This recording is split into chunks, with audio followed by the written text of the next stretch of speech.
Il y a 2 ans, Christophe Michel ouvrait ce restaurant situé au cœur de la zone d'activité de Gare au Sud.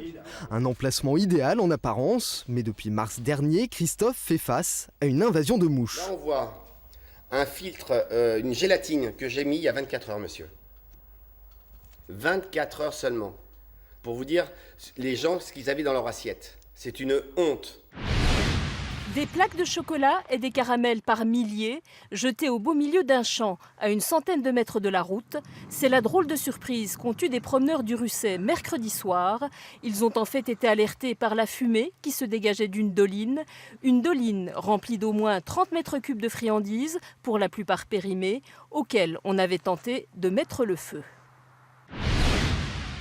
De l'énergie, des idées et un coup de pouce des collectivités, voici les ingrédients qu'il aura fallu à Christine Chassagnard et Sabrina Rocha pour se lancer. Elles viennent d'ouvrir leur atelier dans l'Oise, leur spécialité la pâtisserie, plus exactement des gâteaux fabriqués sur mesure. J'ai découvert ces dames sur Facebook par le biais d'une amie et j'ai trouvé les gâteaux très jolis et pour fêter les 1 an de mon fils, j'ai voulu quelque chose d'exceptionnel. C'est le 2e groupe de touristes chinois de la journée. Ici, leur nombre a été multiplié par 100 en l'espace de 3 ans. Pour attirer cette clientèle, le château de Chantilly a formé une dizaine de guides chinois. Cette politique de séduction semble porter ses fruits. Les voyagistes chinois proposent désormais aux touristes de venir ici à 1 heure de Paris.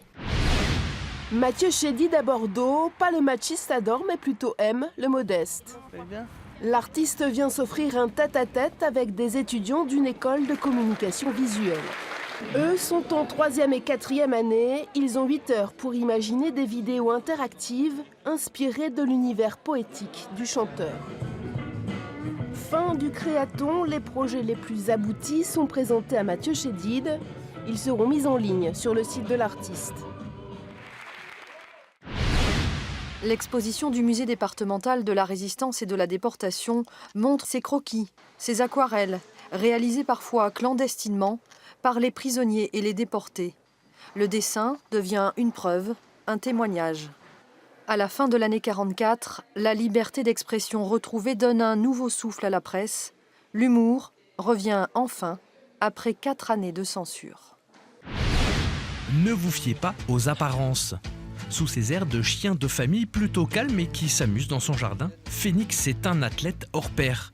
Ce Greister de 4 ans et demi et son maître sont depuis la semaine dernière double champion du monde de canicross. Prochain objectif, une 3e médaille d'or au cou.